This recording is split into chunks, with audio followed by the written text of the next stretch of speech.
Listo. Bueno, muy buenas tardes a los colegas que nos acompañan ahorita y también esperamos que las personas... hola David, bienvenida. De paso, Hola, ¿cómo estás? bien, hubo cosas con el tráfico bogotano como siempre, pero aquí estoy. Sí, como raro, ¿no? Sí, rarísimo. Bueno, llegaste justo a tiempo, no te preocupes, que acabamos de dar inicio a la sesión. Entonces, esperamos que pues sea de mucho provecho de ustedes. Hoy, como lo dice el título, vamos a estar discutiendo el capítulo de Homo Sacer de Agamben, del campo de concentración como nodos del humano. Solo un par de cositas antes de, que no sobran en ninguna sesión como señalarlas, y es que pues este no es un grupo de estudio antisemita ni nada por el estilo, y tampoco promueve el antisemitismo. Entonces, ante todo, como estamos construyendo entre todos, todas y todas una visión conjunta precisamente de lo que puede llegar a ser pues nuestra recepción de la guerra en la Franja de Gaza, pues mantener ante todo la discusión de manera respetuosa, ¿no? Entonces, em, para empezar a discutir el texto, pues claro, en todo caso también, como veo caras más por acá, diferentes a las de la sesión pasada, pues nada, si quieren participar, introduzcanse brevemente, en todo caso, cuando lo vayan a hacer, hablen de manera muy cortica cuál fue su interés en el grupo y de ahí en adelante expláyense lo que quieran participar, ¿no? Bueno, entonces, la sesión pasada hola María Angélica, bienvenida. La sesión pasada nosotros estuvimos discutiendo precisamente el texto de Smadar Lavi sobre estas zonas intermedias que hay en el conflicto, sobre esta suerte de racismo y discriminación interna que también padecen ciertos grupos judíos eh, dentro del mismo terreno de Palestina en todo caso, ¿no? Y también de las posibilidades que tenemos nosotros como personas que muchas veces nos informamos con respecto a este tipo de eventos desde lentes oficiales o instituciones como profesionales que hacen un cubrimiento muy particular de estas cuestiones. Y por tanto, ese texto nos dejó en la misión un poco de ser críticos también, o bueno,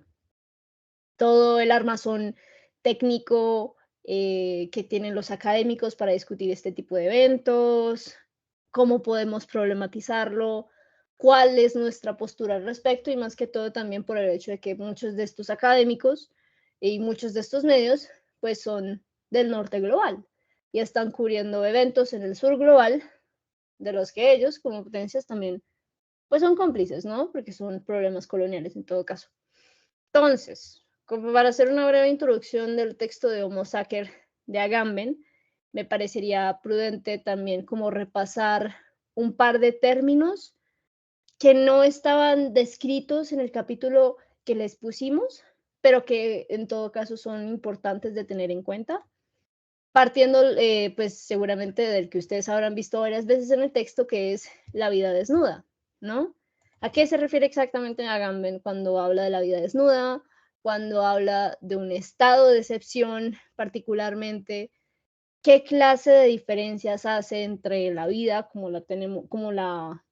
solemos vivir, por decirlo así, la vida cualificada como la vivimos en piloto automático y la vida desnuda? Entonces, esas cositas me parecería que sería muy importante aclararlas en caso de que no las hayan tenido muy claras a la hora de leer el texto, porque eso estaba pues al principio del libro, ¿no? Entonces, eh, partiendo de la vida desnuda es un concepto que Agamben eh, retoma un poco desde la tradición griega, porque los griegos tenían varios nombres para apelar a los distintos modos de vida que había, ¿no? Entonces, hay una vida desnuda que es una suerte de vida que todo lo viviente comparte, ¿no? El mismo hecho de ser un organismo que crece, que se reproduce y este tipo de cosas, pero que se diferencia en todo caso de, que sería la zoe en griego, que se distingue de una vida cualificada, que es la bios. Y la bios es una vida pensada en sociedad, ¿no? No es el mero hecho de vivir, por decirlo así, que es la vida desnuda, que según el texto es la vida que se puede matar en los espacios de excepción, sino es una vida que cumple con un cierto estándar que se configura históricamente, ¿sí? Como algo que me interesa mucho que veamos en esta sesión, pues es el hecho de que este tema de los espacios de excepción, de los campos de excepción, como el que se ve en Gaza precisamente y que justifica a los lentes de los sionistas su genocidio, pues no es que sea un proceso abstracto, ¿no? Porque efectivamente a partir de este texto yo creo que podemos ver los mecanismos alrededor de los cuales se reconfigura una vida para que su asesinato esté justificado, ¿no? Para que, bueno, sí reconocemos que es vida, pero el hecho de que yo la mate me exime de consecuencias legales, ¿no? Todos esos son procesos jurídicos muy reales y también se articulan con otras instituciones, se articulan con modos de lenguaje. Hay algunos ejemplos que tengo para ustedes durante esta sesión y que pues los voy a sacar en cuanto sea prudente, pero lo cierto es que precisamente la vida desnuda, según lo que plantea el texto, es una vida que se puede matar sin consecuencias, ¿no? Y sigue siendo vida, ¿no? Pero se puede matar, precisamente. No tiene dentro de otros marcos o dentro de otros sistemas de pensamiento, como por ejemplo el kantiano, no tiene dignidad como para ser considerada propiamente humana, cualificada como humana, y eso pues permite que uno pues acabe con ella, ¿no? En todo caso. Entonces está el concepto de la vida desnuda, por una parte, la bios, como la vida particular propia de un individuo en sociedad, ¿ok? Está el estado de excepción, que precisamente se centra en este caso en el campo de concentración, pero a lo largo de todo el libro ustedes lo van a ver aplicado a otros ámbitos como la medicina y el derecho. Y el estado de excepción es un estado paradójico un poco, donde se excluye algo dentro de su inclusión en un sistema, lo cual es un poco raro de entender, pero precisamente yo creo que podemos partir un poco de esto, y en esto me estoy remitiendo a otro texto que dialoga mucho con Homo sacer de Agamben, que se llama Lógica de la crueldad, de Jean-Jacques Méliès. En Lógica de la crueldad se habla de esto desde la gramática, y yo siento que de manera muy clara. Si ustedes lo piensan, toda definición, todo nombre que nosotros le ponemos a las cosas siempre es provisional. La definición que yo dé de algo y el nombre que le aplique siempre va a dejar cosas por fuera. Entonces, no importa qué tan generalizado sea el nombre humano, siempre hay personas, y la manera en la que yo lo defina, siempre van a haber cosas que quedan por fuera, ¿sí? Una de las cosas incluso particulares de los seres humanos, a diferencia de otras especies, es que el ser humano siempre vive en pugna con lo que no es humano, ¿no? ¿Qué es lo que pasa? Yo cuando defino lo que es ser humano, obviamente estoy dejando cosas por fuera, pero precisamente al declarar esas excepciones las estoy de todos modos introduciendo en un sistema, ¿no? En una suerte de gramática con la que yo ubico ciertas cosas, pongo unas en contraposición con otras y este tipo de vainas. Y digamos que con lo humano pasa mucho con lo inhumano, ¿no? Lo que es excepcionalmente inhumano, lo que yo no considero como humano y lo excluyo del sistema, lo estoy incluyendo dentro de un sistema autoritario un poco del discurso, ¿no? Que es, digamos, lo que he visto varias veces ya, incluso con ex representantes de la ONU, de parte de Israel, que han hablado de los palestinos como inhumanos, ¿no? Como animales. Palestina, yo creo que según este texto lo podemos entender como un campo de concentración gigantesco, y esto no es nuevo, ellos llevan en apartheid desde hace rato, precisamente con salidas selladas, con entrada de combustible sellado, con muchísimas cosas selladas, monopolizan los recursos naturales, monopolizan el agua, la contaminan a veces, como realmente este cierre que se ha dado progresivamente de los palestinos en su propio territorio no es nuevo. Entonces, ¿qué es lo que pasa? Se supone que, de acuerdo al texto, todo ese terreno sería un campo de excepción, ¿no? Según Agamben, eso es una condición de la política de la modernidad, aunque eso vamos a ir más adelante porque incluso en la pandemia se vio. Pero el hecho es que precisamente en cuanto yo catalogue a los palestinos como animales, los estoy excluyendo de seres humanos, pero los estoy incluyendo de alguna manera también en mi sistema, en una parte, en una especie de hueco legislativo donde se me es permitido matarlos sin consecuencias, ¿no? Y no solo describiéndolos como animales, sino también como terroristas, por ejemplo, en esta indistinción que hay entre considerar a los civiles de terroristas de Hamas, precisamente porque se asume que a todos se los educa en el antisemitismo y todos son terroristas en potencia. En esa indistinción también se está autorizando legalmente a asesinarlos y eximir a los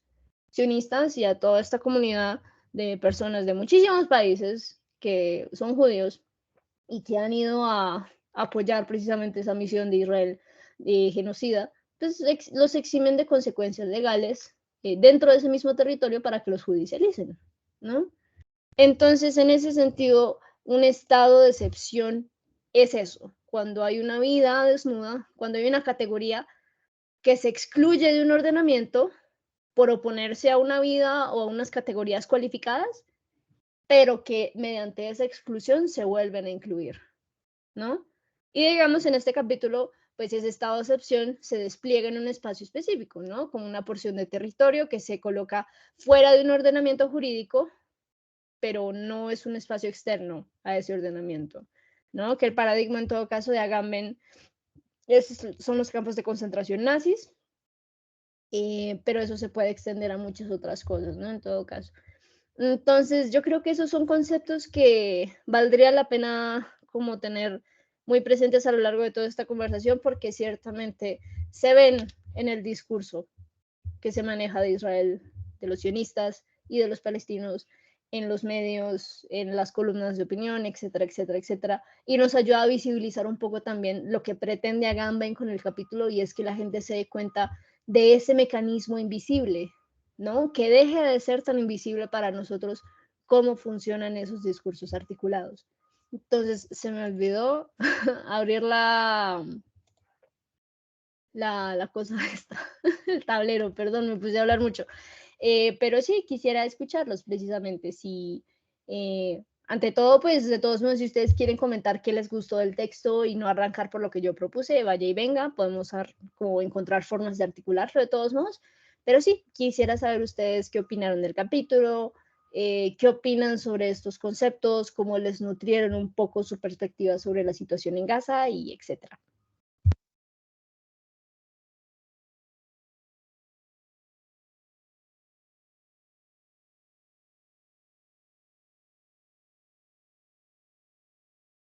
Listo, Juan José, sí, sí, sí, bótate de una, no te preocupes. Dale, primero gracias y no sé si quieres, o sea, aún nos presentamos como y el interés del grupo de lectura. Sí, por supuesto, por supuesto. Entonces, pues primero, hola a todos, soy Juan José Carreño, voy en sexto semestre de Ciencia Política, cuarto Relaciones Internacionales. El interés, pues creo que es un poco bastante evidente, pues ya que mencionó las carreras sobre la temática, sobre la filosofía, en especial la filosofía del Estado ha sido como gran parte de uno de mis intereses académicos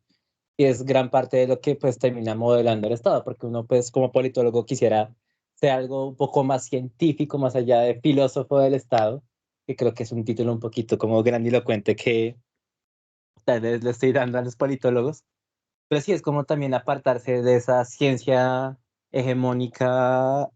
gringa que entiende al Estado como simplemente procesos y procesos sin cuestionamiento, sino precisamente como filosofar y pensar sobre el Estado, que es precisamente la base sobre la cual nos permite analizar el Estado. Si posible, como evitar encontrarse con estas cuestiones, con la cuestión del humano, con la cuestión de la definición de, por ejemplo, pues ya tomando temas que había hablado Laura, de los temas del estado de excepción, de precisamente la asunción sobre la vida humana y sobre el género humano que hace cualquier estado, que pues precisamente también no menciona uno de los autores que también es Schmidt, que obviamente pues llevando a cuestiones peligrosas sobre el rol del Estado. Y pues ahora mismo entre relaciones internacionales y CEPOL, el interés mío siempre ha sido sobre el Estado israelí y la configuración general que hace sobre el territorio palestino y más sobre pues, las cuestiones corrientes sobre resolución de conflictos, sobre generación de Estado, derecho internacional, etcétera. Pues es más como lo que me lanza a este grupo de lectura y filosofar, en especial sobre la guerra. Me parece muy interesante precisamente como esa noción de estado de excepción, entonces como para rescatarla sobre Gaza, y es precisamente que cualquier estado, y no quiero abusar del mecanismo de posición binaria de Schmitt, que también lo utiliza,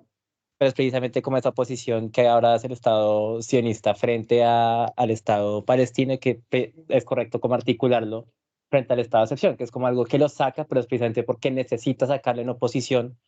a aquella cuestión como Estado palestino que los israelíes han rechazado y una y otra vez, porque precisamente Netanyahu ha dicho mil veces que se oponen a la creación general de un Estado palestino, porque consideran que eso o no es territorio, es precisamente territorio en necesidad de control. Entonces es precisamente como un estado de excepción, es decir, un estado en donde se suspende todo lo necesario, pero que se vuelve a incluir dentro de la necesidad de la acción y de la expansión o la necesidad de la creación de un Estado israelí, que es una cuestión un poquito más existencial que revela la guerra en Gaza. Y también precisamente como la cuestión de el Homo Sacer aplicada a los palestinos y en este caso a todo un pueblo, con consecuencias tan peligrosas como el ignorar un genocidio, precisamente, y pues pensar en, no en palestinos, sino en daño colateral, pongámoslo así, en pensar en precisamente un elemento que precisa ser sacado para que el sistema, o sea, el sistema, para que el sistema de Israel funcione, porque se basa en la posición, se basa en la binariedad, se basa en un nosotros contra los otros, se basa en una bondad y en una maldad, en el corazón del Estado, en el corazón de la expansión del movimiento sionista, porque el corazón del movimiento sionista es la expansión frente a una liberación del pueblo judío frente a los opresores, frente a,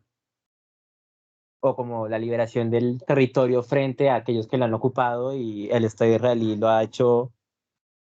yo diría, como en una máquina de guerra, y lo ha hecho perfectamente esa inclusión del palestino como aquel, sí, o sea, en esencia un homo sacer, aquel que puede ser asesinado sin razón alguna, pero sigue siendo una vida, siguen siendo capaces de integración, pero integración dentro del Estado. Entonces, cuando se saca del Estado, es necesario que el Estado lo vuelva a integrar, porque el Estado en realidad es y los Estados de manera general eso es un todo encompasante, o sea, todos los estados hacen asunciones sobre el género humano, todos los estados hacen asunciones sobre la naturaleza de las cuestiones y sobre la naturaleza dialógica del ser humano frente a la realidad. Precisamente en la cuestión de se llamados los estados democráticos autoritarios, es la cuestión dialógica de qué hacemos nosotros frente a los demás. Aunque no sé si he empezado a divagar un poquito, pero es precisamente a través de como esa posición binaria que propone Schmitt en cuanto al Estado, obviamente con sus consecuencias peligrosas, que se está aplicando en Gaza, que se está aplicando en Israel frente al elemento palestino, porque precisamente lo peligroso de Gaza no es que Gaza sea Gaza, sino es que Gaza sea un espacio palestino, y un espacio palestino en esencia tampoco bajo control israelí, que ese es los mecanismos de recuperación de esa vida, pero recuperación de una vida en que no atente contra el propio sistema, sino precisamente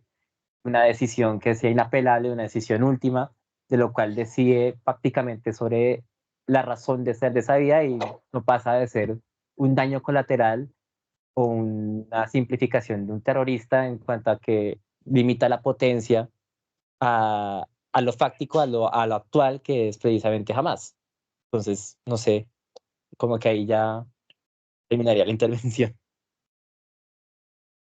Sí, como hay muchas cosas que mencionas que son muy importantes, en particular lo del reconocimiento del Estado palestino. Siento que como Agamben ve un poco todas las instituciones y todos los dispositivos que se articulan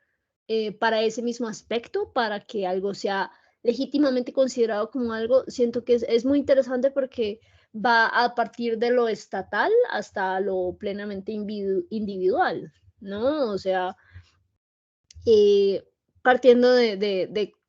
como no solo llamar a los palestinos animales inhumanos, que ustedes pueden ir a confirmarlo, eso fue Dan Gillerman, que lo dijo en Televisión Nacional, que los palestinos eran animales inhumanos, no solo parte también verlos como terroristas a todos y como ver a todos los civiles como cómplices de Hamas, sino también lo que tiene que ver con, bueno, no solo reconocer al Estado palestino, sino el hecho de no reconocer al Estado israelí, ¿no? Como partiendo de esta justificación de que Israel sea un Estado legal, pues hay muchísimo, como muchas cosas de su agenda política que quedan sustentadas y quedan legítimas, pero partiendo de que uno no reconozca al Estado israelí y a la ocupación de un terreno y a este discurso que también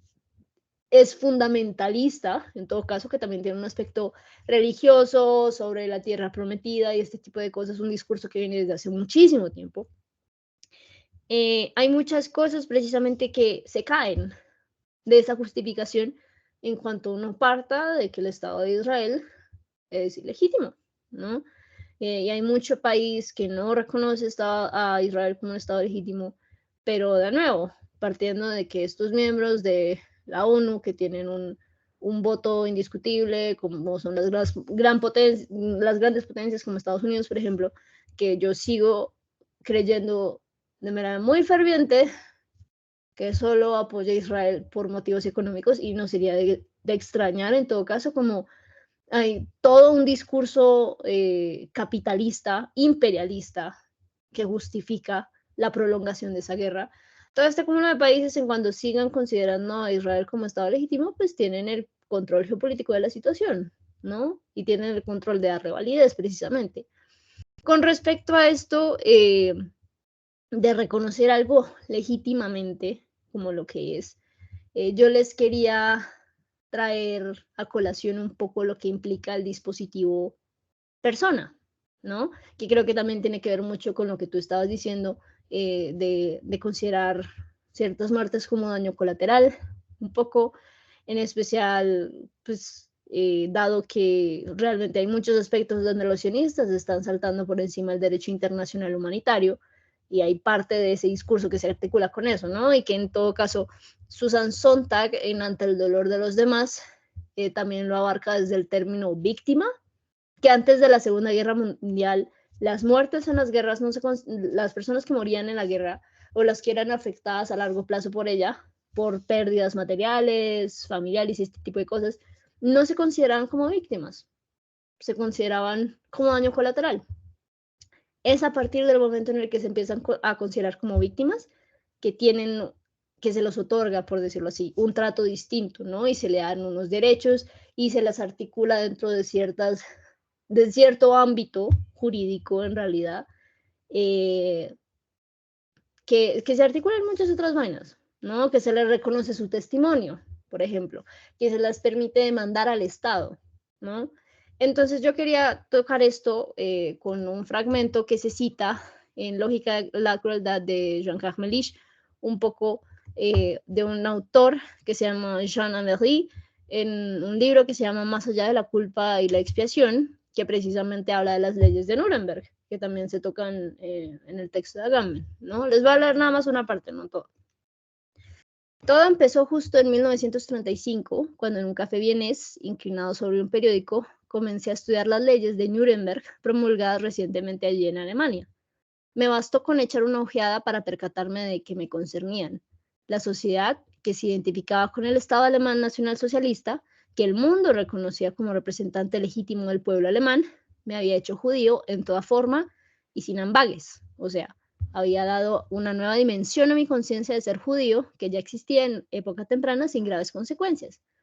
¿Cómo era esa dimensión? No era inmediatamente sondeable. Cuando terminé de leer las leyes de Nuremberg, no era más judío que cuando lo era media hora antes. Los rasgos de mi rostro no se habían vuelto más mediterráneos y semíticos que antes. Mi universo de asociaciones no se había colmado por arte de magia con referencias hebraicas.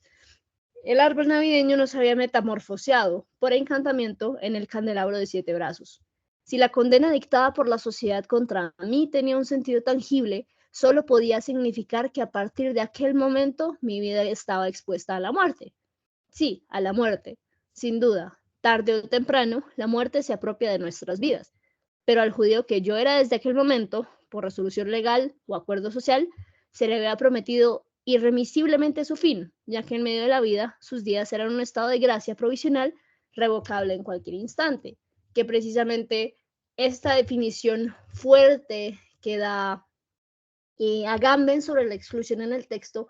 es eso, es la absoluta posibilidad de recibir la muerte en cualquier momento, es la negación de ciertas garantías con respecto a la vida, que es básicamente lo que justifica en gran medida un poco que se asesinen civiles, ¿no? En todo caso, que todos sean colaboradores de Hamas, ¿no? Que todos queden bajo esta sombrilla de terroristas en potencia, que es curioso porque, de nuevo, eso no es solo de los judíos, no solo de los nazis. En Estados Unidos también hubo campos de concentración de la misma índole, como ya hacia finales de la Segunda Guerra Mundial y después del ataque en Pearl Harbor, había mucho inmigrante japonés en Estados Unidos. Y a todos los cogieron y les dijeron como, venga, si ustedes no son espías ni colaboradores con lo que acaban de pasar, ustedes tienen que entregarnos sus propiedades, tienen que dejar todo esto, que ustedes tengan todas sus posiciones a servicios del gobierno y ustedes tienen que ir y mudarse a estos estadios que estamos habilitando, que son campos de concentración, campos donde se concentran personas, no necesariamente cámaras de gas. ¿A qué iban allá mientras se termina esta vuelta? ¿No? Y efectivamente, apenas entran en estos campos de concentración, apenas eso se vuelve una norma para el trato de los japoneses en el territorio estadounidense, pues se garantiza todo tipo de violaciones en contra de ellos, ¿no? No estaban protegidos bajo ninguna ley, su vida, su salud no estaba garantizada, la integridad de sus familiares no estaba garantizada, hubo muchas violaciones a mujeres por parte de los oficiales gringos, también hubo mucho japonés que se murió por el hecho de que no estaban acostumbrados a la dieta de los gringos, que es súper grasienta, ¿no? Los japoneses comen más ligero, comen más vegetales, comen más pescado. Los gringos comen mucha carne grasosa, comen mucho alimento grasoso y mucha gente se murió precisamente por problemas relacionados con eso. Se enfermaron brutalmente del cambio de dieta. Entonces, es muy interesante precisamente en este marco como ir identificando que no, lo que les comentaba anteriormente, no es que sea una metamorfosis que sufran los palestinos de repente y que apenas se les declare la guerra a todos, realmente, porque en el, como, no se ve que hay una concordancia entre el discurso del Ministerio de Israel y sus acciones, ¿no? Como el Ministerio de Israel dice que va a habilitar corredores para que salgan los civiles y este tipo de cosas, pero ya en el plano mismo de la acción que está ejecutando no los distingue de terroristas, pues precisamente no tienen ninguna garantía, están expuestos a que su vida se acabe en cualquier momento y que sus victimarios queden eximidos de cualquier culpa precisamente por eso, porque consideran que es daño colateral o sencillamente hacen lo que se hace acá en Colombia, que es llegar y decir que eran, sacar sus cadáveres con botas volteadas y decir que eran paramilitares o algo por el estilo, para justificar en todo caso pues su muerte, ¿no? Dale, David. Sí, perdón, yo no soy capaz de no alzar la mano. Bueno, supongo que hola, también me llamo Dave, estoy en filosofía y estoy en el club porque Z me amenazó. No, mentiras, porque, no sé, o sea, porque en general interesa el tema. Yo fui la que propuso la lectora de la sesión pasada y pues porque yo estaba pensando sobre eso que tú dices, tanto en relación con el texto de la semana pasada, porque el texto de Smart la vi, permitía pensar mucho como esta forma en la que como que los estados conforman subjetividades. Y lo que tú estás diciendo que se me hace muy importante em, sobre, digamos, los campos de concentración y todo esto que ocurre, me hace pensar en un ejemplo de, no recuerdo en qué video como en Philosophy Tube vi que era este ejemplo, tenía que ver con la gentrificación, pero fue un caso legal que después de que ocurrió se volvió muy controversial en Inglaterra, que fue que había como una zona pobre, con la mayoría de las familias eran familias negras, en las que el gobierno no legalmente como que aumentó de la nada el precio de los taxes, ¿cómo se dice tax en español? ¿Impuestos? De los impuestos. Y pues claro, las familias no podían pagar los impuestos que habían allá. A la fuerza y con mucha brutalidad policial les tocó salirse de ahí o quedarse sin casa. Y que luego los como grandes empresarios lo que hicieron fue que cogieron estas casas ahora desocupadas y las vendieron como en auctions, como para, bueno, sí, o sea, como esto para decir que Agamben en el texto que habíamos leído para hoy habla mucho sobre cómo ese estado de excepción es como ese lugar en el que es indistinguible el hecho del derecho, la norma y la aplicación, la excepción y la regla, pero que sin embargo igual siempre está ese estado haciendo elecciones y tomando decisiones.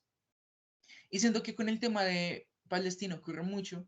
en el sentido de que la razón por la cual está como esta brecha y este como mal viaje legal entre lo que está haciendo el Estado de Israel, el tal Estado de Israel, y lo que está ocurriendo en Palestina, es que como en los estados de excepción no son solamente estados de guerra sin más, y no son solamente en como lugares de violencia,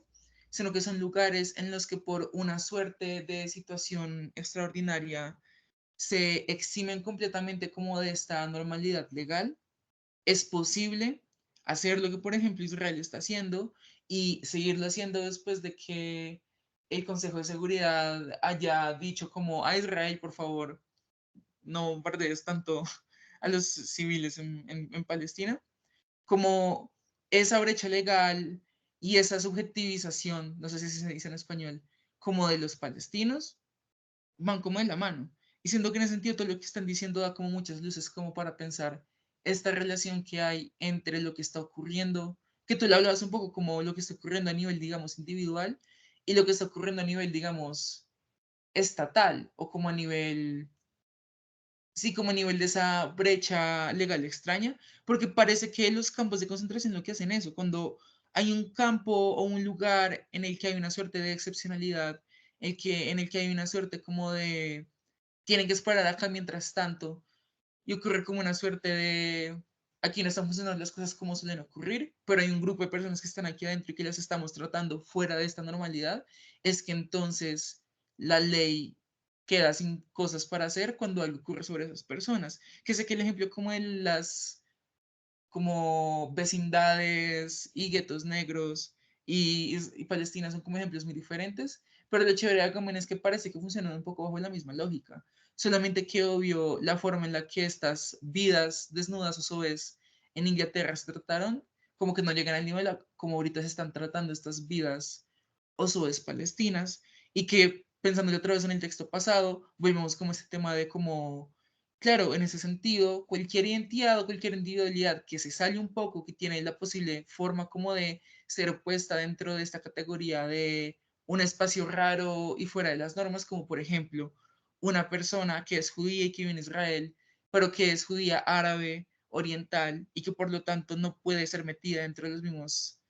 como lógicas de los judíos occidentales en Israel, también se vuelve una Zoe y también se vuelve parte como este ciclo, ¿me hago entender? No sé a qué iba con eso, creo que al final no tiene nada que ver, pero me hizo pensar mucho en eso, lo que estabas diciendo. Sí, y yo creo en todo caso que rescatando también lo que mencionabas sobre el texto anterior un poco, que Palestina ahorita está plagado de zonas de indeterminación, ¿no?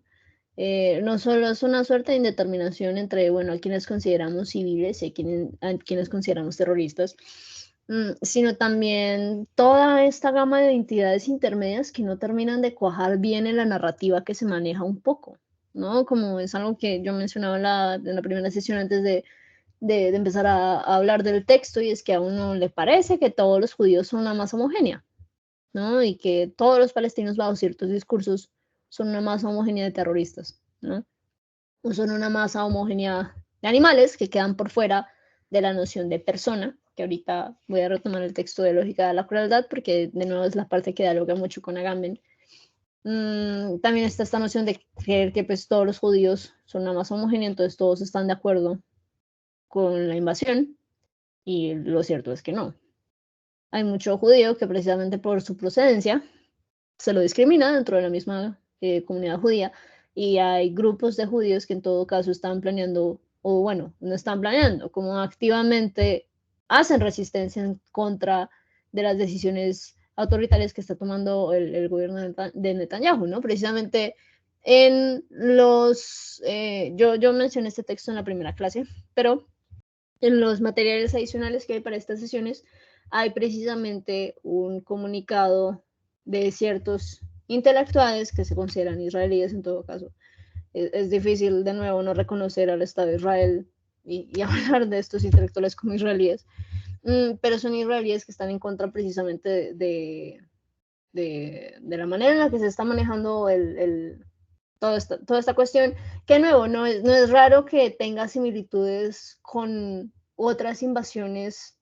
que también parten de una presunción colonialista, ¿no? En todo caso, como pienso yo que la manera en la que Rusia justificó de nuevo también la invasión ya radical a Ucrania y los bombardeos radicales a Ucrania, fue todo un montaje discursivo muy similar, ¿no? A lo que se hizo en Gaza y a lo que se ha hecho en otros países donde se plantea el discurso de la guerra justificada, ¿no? Que obedece a ciertos marcos del poder, en todo caso. Y pues claramente lo de la invasión a Rusia, pues es la invasión a Rusia, que digo, la invasión a Ucrania, pues es un montaje al que mucha gente tampoco le come tanto cuento, ¿no? Más allá de que Putin tenga un armazón de conocimiento histórico, pues realmente mucha gente no le come cuento a precisamente ese planteamiento de que esa invasión esté justificada, y lo mismo pasa con Netanyahu, ¿no? Entonces sí, como precisamente dentro de esta excepcionalidad que hace parte de la norma, en todo caso, parte de toda la justificación que Israel se ha otorgado o que los sionistas han otorgado como a este proyecto de un Estado israelita, mucho de eso está justificado por diversas herramientas discursivas que han generado alrededor de la invasión de Gaza, ¿no? Y más aún, como el hecho de que hayan organizaciones como Hamas les dan en bandeja de plata esa justificación, lastimosamente, y precisamente al tratarlos como terroristas y al negarles su origen, basado en acciones que los mismos sionistas han tomado, pasa lo mismo, ¿no? Como es muy importante el hecho de que precisamente no pongamos en cuestión esas categorías, y acá había algo que yo quería apelar un poco también sobre eso, que está en el material adicional. Son dos artículos. Uno es la declaración de octubre de los amigos británicos de Israel, y la otra es la deshumanización de los animales de Elian Brum. Ambos textos están en inglés, pero la deshumanización de Elian Brum me parece muy interesante porque toca el tema de todos estos discursos que plantean a los palestinos como animales y ese tipo de cosas, que no han sido pocos los oficiales, las autoridades sionistas que se han referido a los palestinos así. Habla un poco de precisamente cómo todo eso está en un marco también de operación colonial. Y no sería de extrañar, partiendo de que Agamben también lo trae a colación con proyectos de la modernidad y del Estado moderno, porque o sea, la condición material de posibilidad de los estados del norte global modernos es el colonialismo, ¿no? En todo caso. Entonces, todo este aspecto de la deshumanización de los animales obedece a proyectos coloniales que también chocan contra sistemas de pensamiento distintos, que no ven una oposición entre el yo humano y el otro animal, ¿no? Entonces sería también repensar esas mismas categorías. Y el que les comento de la declaración de octubre de los amigos británicos de Israel, no se preocupen mucho de la longitud que tiene ese artículo. En realidad es bastante breve, solo que lo largo es la lista de personas que lo firmaron, ¿no? En todo caso, que todavía está abierta, curiosamente, pero que precisamente también hace esta condena generalizada a que jamás sea una organización terrorista, pero también como eso, la manera en la que la manera en la que el discurso está hecho está bastante radicalizado un poco, en también meter a todos los palestinos en esa bolsa, ¿no? Entonces, si quieren leerla, ahí está dentro de los materiales adicionales, lo mismo el texto de Elian Brum, ahí están como, ¿cómo es que se llama? Como páginas en HTML, para que como ustedes puedan interactuar con los links en todo caso y no que como un artículo plano. Tampoco sé a qué iba con esto. Se me perdió mi punto. Pero sí, como totalmente de acuerdo en todo caso, que esto no es solo una estrategia de los sionistas en todo caso, sino que hace parte de cómo se configuran los estados modernos y cómo se configuran sus... Ah, bueno, sí, con respecto a eso, también, y con respecto a lo de la indeterminación, eso pasó también mucho en pandemia. Acá en Bogotá hubo esto que se llamaba el pico y género, que eso generó resto de zonas de indeterminación brutales, donde efectivamente también quedaban fuera de la legislación como la violación que se generaba contra muchas personas, ¿no? Lo que decía el pico y género era que limitaba la salida y la entrada de ciertas personas basado en el sexo que decía, en el género que decía en su cédula, ¿no? Entonces hoy es el día de hoy, pueden salir las mujeres a la calle a comprar las cosas de la casa, perdón, y otro día pueden salir los hombres, no sé. Era una medida así. Lo que pasa es que de todos modos la legislación no se acomoda muy bien a lo que tiene que ver con la protección a las personas trans, a las personas no binarias. Entonces, precisamente como habían ciertas identidades intermedias que todavía no están totalmente reconocidas por esos marcos judiciales, que efectivamente aparentemente seguían la norma, y salían a la calle los días que les tocaban, pues fueron víctimas de abuso policial, por ejemplo. Entonces había mucha mujer trans de la que los policías aprovechaban y abusaban violentamente, y castigaban de nuevo con mucha violencia porque creían que eran hombres travestis, ¿no? O creían que eran hombres que se estaban disfrazando de mujeres con el solo motivo de poder salir a la calle en un día que no les tocaba. Está el tema con las personas no binarias tampoco, ¿no? Que a ojos de mucha gente esas cosas les parecen disfraces, ¿no? No identidades propias. Y el hecho precisamente de que sean indeterminadas en un sistema facilitaba que no se pudiese judicializar correctamente a los policías que como las atacaron, este tipo de cosas, precisamente por eso, ¿no? Además de que también esto parte de algo que toca Agamben, y es el sentido de urgencia y el estado de emergencia que permite que los estados justifiquen los estados de excepción, ¿no? Como lo es un ataque terrorista que, oh, por Dios, pone en tela de juicio toda la seguridad de nosotros como pueblo israelí, entonces estamos autorizados, precisamente nos toca, según el derecho legítimo de defensa, que eso existe, o sea, realmente, sí, el derecho internacional humanitario, todas estas regulaciones que se han hecho alrededor de la guerra, no estipulan la paz, pero de todos modos estipulan que si a una persona la atacan, pues la persona tiene derecho a defenderse de manera violenta, pues de vuelta, la persona siendo estados, ¿no? Entonces, la urgencia o la emergencia de ciertas cosas lleva precisamente a esas indeterminaciones, ¿no? En todo caso, que actúan más en beneficio precisamente de estos órganos estatales y que tienen el control geopolítico, ¿no? Las personas individuales son las que llevan del bulto precisamente por eso, ¿no? Pero también es una invitación un poco a ver, como bueno, el texto anterior nos decía que hay muchas cosas que nosotros teorizamos que ya en el terreno de este tipo de violencia radical, pues parece, es raro aplicarlas, ¿no? Como yo lo pienso mucho y hay muchas experiencias que yo he tenido en mi vida que contrastan radicalmente con lo que aparece en la ley o con lo que aparece en las justificaciones, en los marcos de acción legales que tiene un Estado para con sus ciudadanos y este tipo de cosas, como que no se ve su aplicación tangible, ¿no? Es algo invisible, pero que choca en todo caso con la experiencia, y en todo caso, como eso es algo que también habla mucho el texto de la inclusión de la vida biológica como tal dentro de la composición de los estados, pero que también se puede un poco, como no dejo de lado el texto pasado, yo creo que hay mucha armazón teórica en todo caso que también está aplicando Agamben, que no podemos deslegitimar la importancia, pero que también podríamos como ver como, bueno, esto hasta qué punto roza con este hecho como tal, ¿no? Él se basa mucho en Foucault, por ejemplo, y se basa en Aristóteles y en todos los filósofos europeos que han tenido esos marcos de referencia y este tipo de cosas, y eso de todos modos es una forma de pensamiento occidental. La ley como le está estudiando Agamben, pues es la ley como se concibe en Occidente también,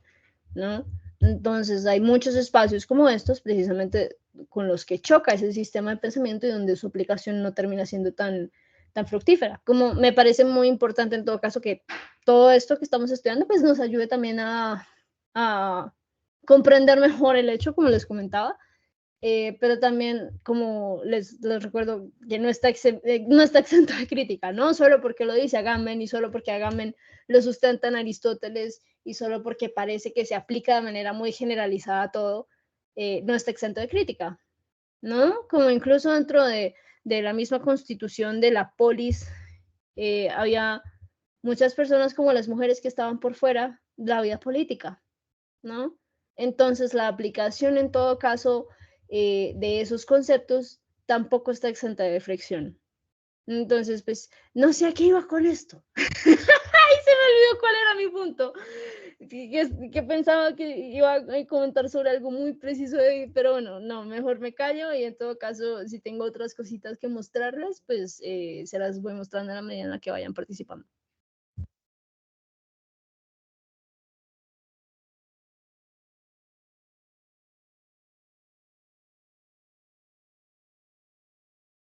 Ay, por cierto, se me olvidó decirles en todo caso, pero también como ustedes, si van a participar, si alguien menciona una idea que les tramó mucho y que la quieren comentar, que la quieren retar, que la quieren complementar, pueden anotarla en el tablero, ¿no? El tablero todos tienen permiso para editarlo. Entonces, por si las moscas.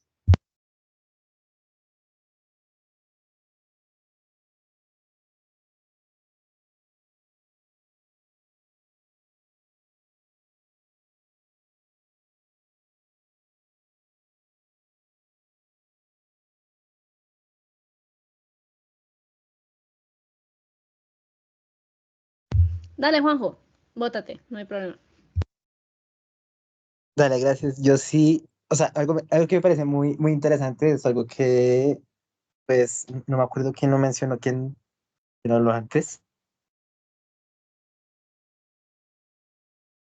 No me acuerdo quién habló, pero mencionó algo muy importante que es precisamente como la disolución de todo lo que es como los márgenes entre el derecho y la acción del Estado, entre pues como esa posibilidad de las cuestiones y la acción del Estado, es como donde se pierde toda noción de posibilidad y se entra directamente a la inmediatez. Y creo que eso es como la cuestión de A, del estado de excepción y B, como de la cuestión de la de esa como sacralización en la cuestión del Homo sacer de Agamben, es precisamente como mantener aquella cuestión, no como la población que ha de ser sacrificada, que siempre me ha parecido como y pues creo que es como en general algo irónico la sacralización de esa vida, es decir, es como una confrontación de los dos sentidos, ¿no? Del sentido de el sacrificio de una vida que no merece ser asesinada, que no es como el sacrificio, como el cordero sacrificial, tipo los héroes o los mártires de una nación, pero que igualmente puede ser asesinada. O sea, uno piensa más es en cuestión de una vida que debe ser cuidada o una vida que precisamente pierde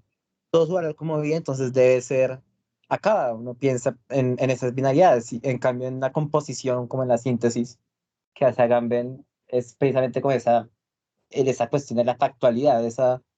cuestión de reducción a la pura vida, al bios, que por ejemplo, aún me acuerdo mucho de la división de la vida marxista entre la vida generativa y y la vida biológica, que es precisamente solamente la manutención de esa vida, como de esa vida una vida que en sí mismo no merece ser vivida porque me gusta mucho, amo mucho a Hannah Arendt, entonces me encanta el término que ella utiliza de la vida activa, que es precisamente más allá de la connotación filosófica propia que ella le da de la noción de la actividad, de la generación,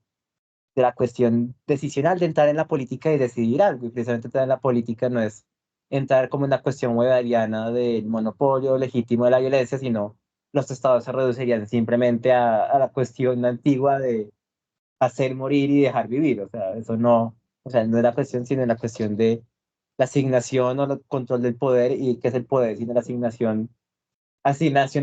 autoritaria de valores, diría mi profesor de economía política, pero yo lo propondría como algo más allá de eso, como la cuestión de qué valorar en la vida, de qué es lo que nos, como diría Aristóteles, nos permite vivir bien dentro de la polis, porque pues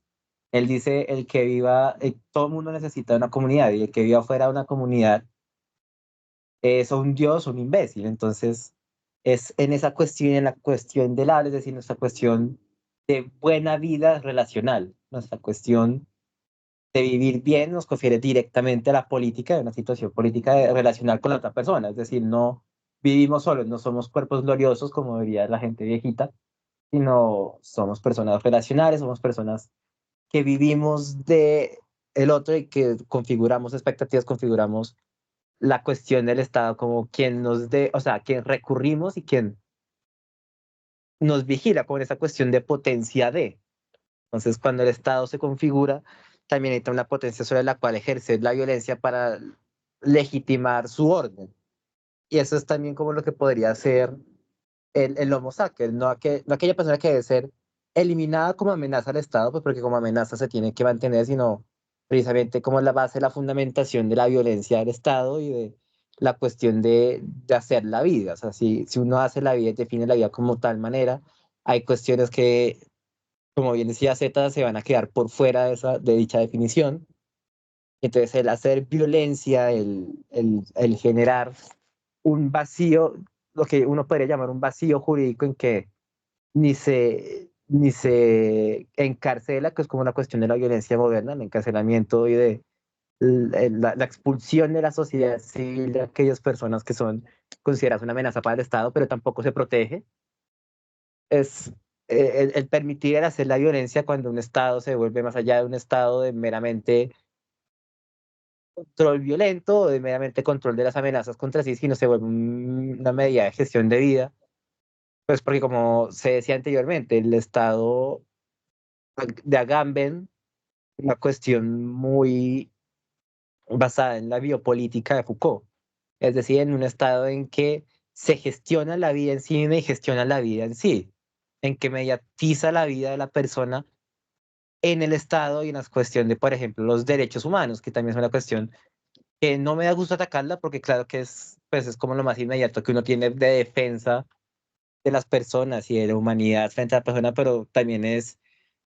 algo interesante que, como decía, se me olvidó el nombre del autor, pero que es precisamente como la necesidad de valer todo a través del Estado para que tenga una validez jurídica y en un sistema internacional anárquico en que los actores principales son los Estados, entonces se requiere un fortalecimiento volens nolens del Estado. Es decir, no hay una opción por fuera del Estado, no hay una opción de vida que no quede inmediatizada en el control del Estado, en la validez que se le dan a los términos jurídicos. Entonces, en esa vida mediatizada y en esa definición de qué es lo que entra dentro del Estado, te salen esas definiciones y precisamente el Estado para mantener esa cuestión de validez, frente a eso no nos hemos podido apartar precisamente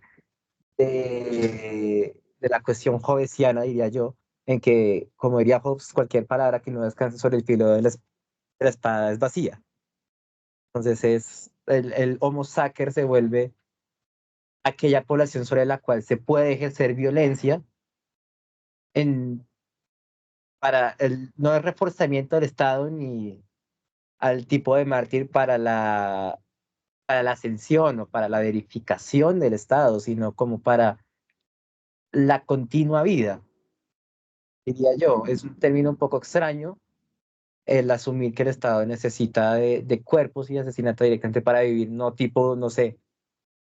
dioses chamánicos, pues, porque tampoco es la idea, aunque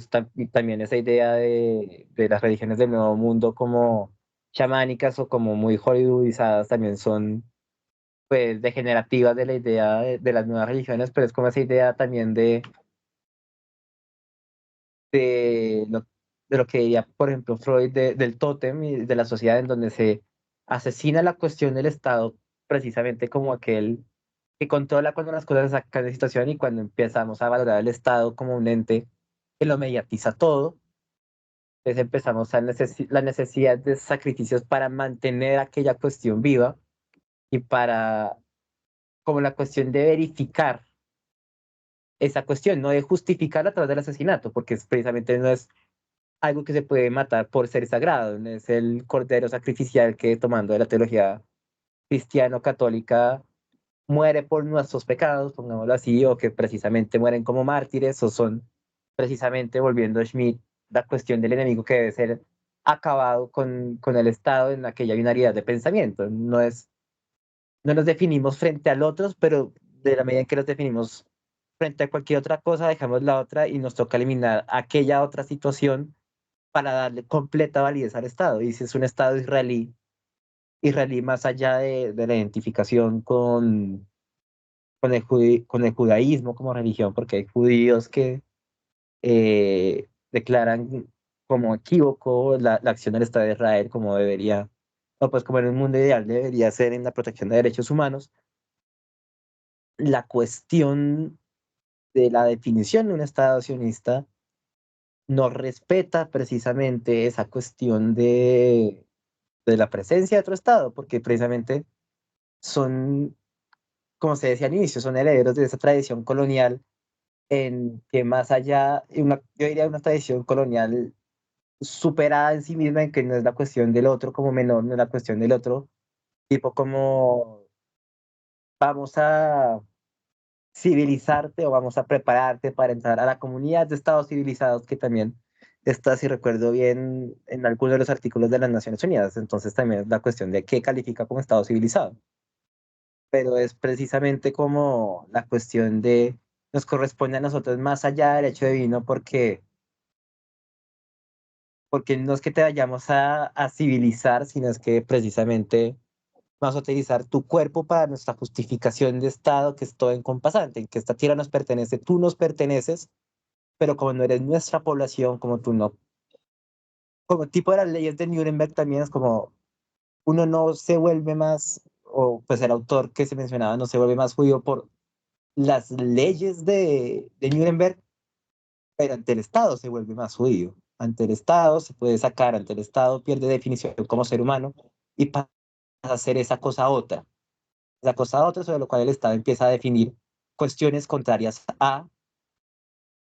y sobre lo cual precisamente es la cuestión de la definición pues no quiero volver como la cuestión de la definición del otro para definirse uno mismo porque precisamente sale eso en contra, pero no sabría cómo mediatizar eso de otra manera, de hablar, de mediatizar al otro más allá de la violencia que se ejemplificaba con la persona que dio el ejemplo de los guetos americanos sobre la cual la población puede ejercer violencia para, para precisamente la extensión de aquel Estado, para la extensión de aquella vida que el Estado permite que se extenga, mientras que la otra debe ser eliminada porque no corresponde al lugar del Estado, entonces no corresponde tampoco su defensa, pero no corresponde tampoco esa vía del Estado en cuanto a la definición del Estado contra la otra persona. No corresponde al Estado eliminarla porque no es amenaza, pero tampoco corresponde al Estado criarla porque no pertenece a él. Entonces, si los cuerpos en Palestina pertenecen, si la cuestión en Gaza pertenece al Estado israelí, pertenece su administración de cuerpos, pero Sí, como su jurisdicción, por decirlo así. exacto, sí, en su jurisdicción, pero no es la vida que el Estado permite, entonces queda en un campo nulo en donde el Estado no le compete protegerla, porque no entra bajo su jurisdicción, pero no entra tampoco en su estado acabarla porque no es un enemigo más allá de eso, porque es precisamente en esa vida generativa en donde todo el mundo piensa se pueden volver eventuales apoyos de Hamás. Entonces es como la negación de la generación, de la negación de esa capacidad, de ese derecho que es cuestión de la defensa, en la cuestión de las estructuras, de las supraestructuras jurídicas que le dan una definición posible a la cuestión, sino en la facticidad, en lo que el Estado quiere que sea y en una transformación. Yo me volvería al génesis de Deus Dixit, es decir, el Dios, es decir, el Estado dice y por eso hace la persona tal como es.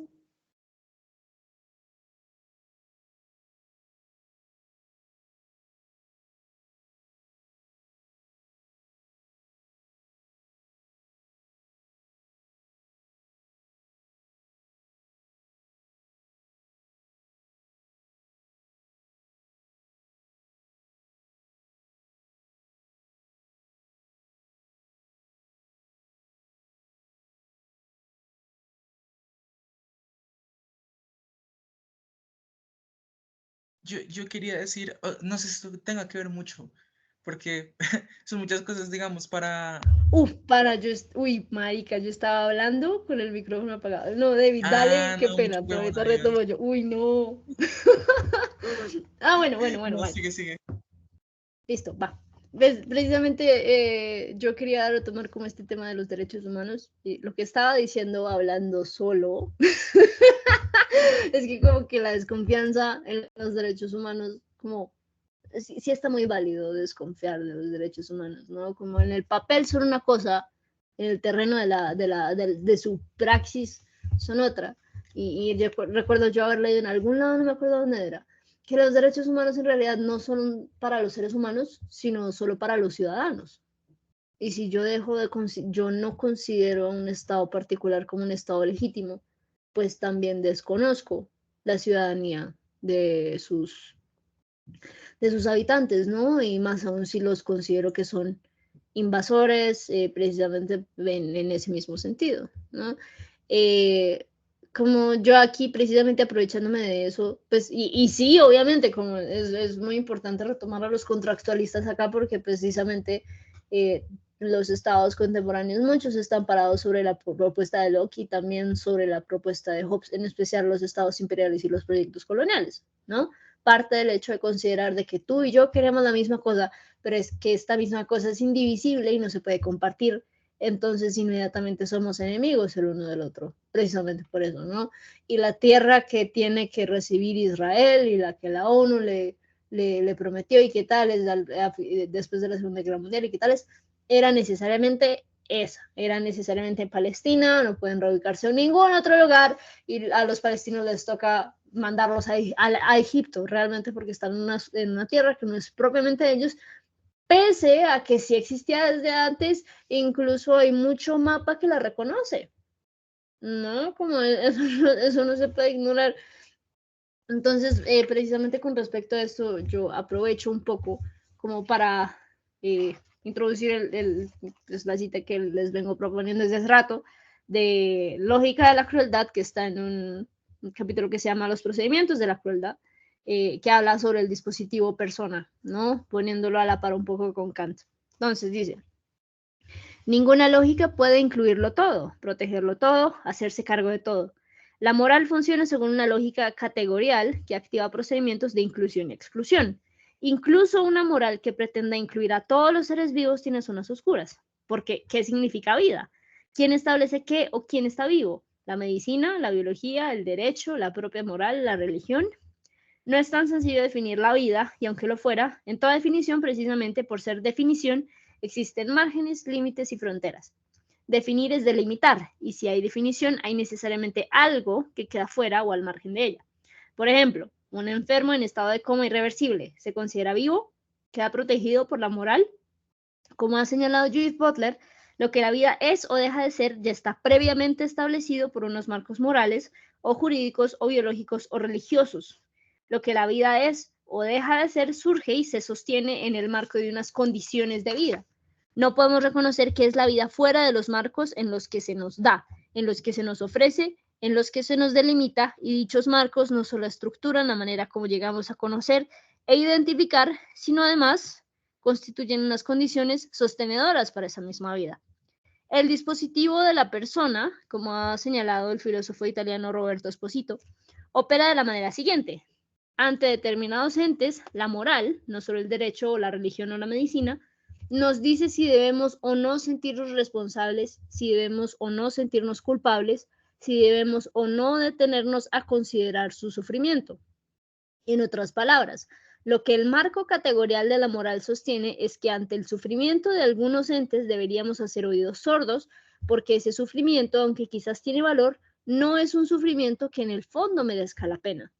Esos entes a los que la moral excluye no poseen dignidad y por tanto su sufrimiento no debería importunarnos, puesto que la moral nos impulsa a responder solo por los que son personas o humanos o seres vivos. Por eso no nos exhorta a no inmutarnos frente al sufrimiento de los que no lo son. En una palabra, a la moral no le importa quién sufre, sino solo si el que sufre es o no persona, si el que sufre posee o no dignidad. Digámoslo de otro modo, si es verdad que toda lógica moral funciona por exclusión o inclusión, entonces no se gana nada ampliando su radio de acción porque siempre quedará un resto,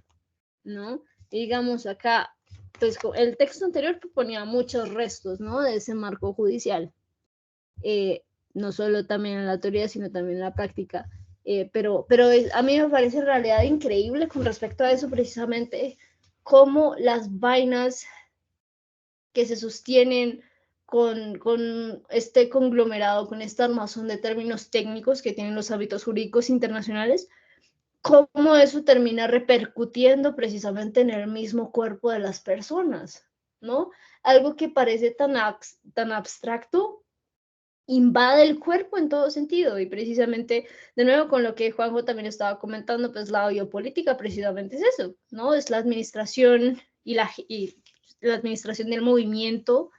y de la vida de los cuerpos biológicos, ¿no? No es algo solamente abstracto, sino en todo caso, todo lo que es político como plenamente se manifiesta e invade el cuerpo, ¿no? Entonces en el texto que les comenté de la deshumanización de los animales, mencionaba eso también, dicho de otro modo y en palabras mucho más breves, y es que la humanidad está en los ojos de quien la ve, ¿no? Mencionaba que también habían muchos pueblos y muchas comunidades amerindias que lo sostienen desde un par de intelectuales brasileños que se llaman Eduardo Vivieros de Castro y Tania Stolze, y es que ellos decían que había muchas comunidades acá en el continente antes de la invasión española que reconocían una humanidad común con los animales, ¿no? El proyecto colonial ya tenía delimitado desde muchísimo antes la distinción tajante entre ambos, y muchas veces la guerra justa se planteaba partiendo de eso, como que decían que los indios se comportaban como animales. Estaba también la distinción del caníbal, por ejemplo, que es muy importante, que en las ilustraciones y en los grabados se mostraban con cabezas de perro incluso, y partiendo de ese aspecto inhumano que mostraban los indios para una noción antropocentrista y eurocentrista de la humanidad, su exterminio estaba justificado, ¿no? Entonces, esa suerte de perspectivismo,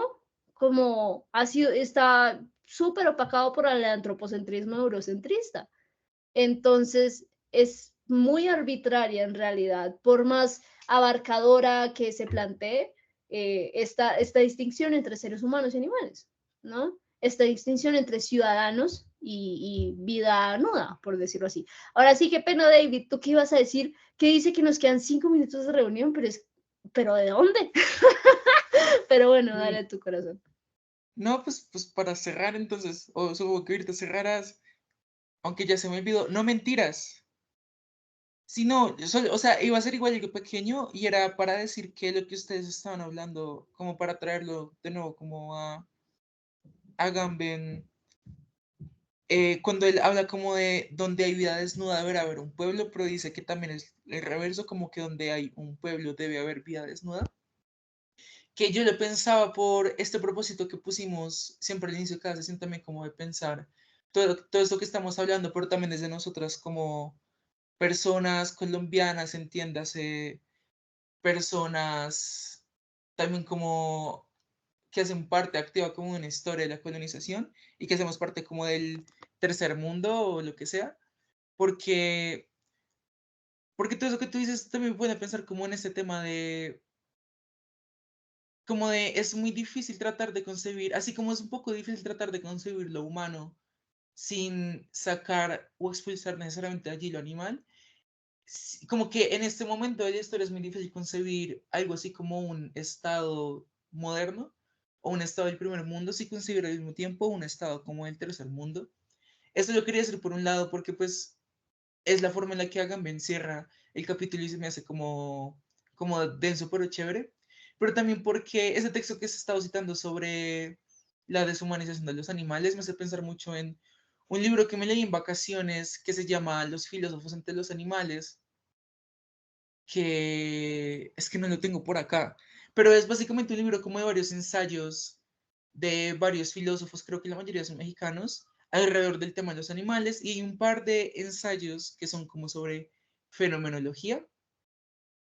y uno de ellos es como de fenomenología del género, y hablaba sobre algo que me parece lo que tú hablas, pero habla sobre cómo la forma en la que fenomenológicamente se percibe o se concibe también a través de la historia del género es muy paralela o se puede entender o se tiene que entender sobre la forma en la que fenomenológicamente, históricamente se han concebido los animales. En el sentido de que los animales como vida también nunca han sido solo animales, sino que siempre han sido ese como caparazón para lo que desde nuestra fenomenología se ha como excluido. También como un poco como desde la historia, como que desde siempre, cuando las comunidades humanas, haz de cuenta como cuando todos éramos cavernícolas con palos y cuevas, como que, como que desde ese primer momento fenomenológico, las otras tribus humanas y los animales que eran peligrosos estaban todos fuera de la cueva. Y si una tribu humana también entraba, como algo así lo explicaba, como otra vez dentro de la cueva, ya dejaba de hacer parte de esos otros seres de afuera que luego se iban a llamar animales. Y un poco como que la propuesta de este libro es que para poder como arremeter contra esas concepciones hay que hacerlo como desde una manera, digamos, fenomenológica, que yo siento que ese semestre llevamos diciendo tanto fenomenológico que ya finalmente no va a significar absolutamente nada. Pero, pero como para pensar que esto que tú estás diciendo y como que todo lo que hablamos, igual está como muy impregnado en la percepción, como no por ser muy merleau-pontiano, pero como que igual todo esto está como súper impregnado en la percepción y que igual pensar esto implica necesariamente pensar de una forma muy diferente a la que concebimos como el estar y hacer parte del mundo. Y que siento que como que a la final, tanto en todo el texto de Homo Sacer de Agamben, que como que recoge mucho como de biopolítica y que es muy chévere pensarlo también como Foucault, como que yo siento que el final del sentimiento es ese, es como estos pensamientos y como estas discusiones al final tienen como que reconceptualizar un poco cómo pensamos estar con los otros y cómo se reconfigura esto que es como la empatía o la no empatía, etc. Si es que eso tiene sentido, creo. Queda un minuto, perdón. Ay, no, tranquilo, me parece maravilloso. Si quieren, cerremos hasta acá. Qué bien que Teams no te haya cortado tu participación. Pero listo, listo, dejemos hasta acá. Y si algo empezamos con cositas de esta sesión la próxima, que es el texto de Butler. Entonces sí, ay, no sé qué decir, ay, toda mecha, pero sí, muchas gracias en todo caso por participar. Si no pudieron participar, la próxima sesión, míransele. Está el tablero lo voy a subir al Teams en todo caso, entonces muchas gracias por asistir a todos, todas, todas. De veras, gracias y por sus aportes, gracias por todo. ¿Listo? Uf, bueno, ok. Gracias, Tati. Teams no nos absolutamente terminó. Seguimos Sí, vivas, oh pero my sí. God. Bueno, sí, Gracias. pero mejor prevenir que curar. Si quieren, sí, dejemos la llamada hasta acá, pero muchas gracias por asistir en todo caso. Ya la subo a Adiós. YouTube dentro de un ratico. Bye. Chao.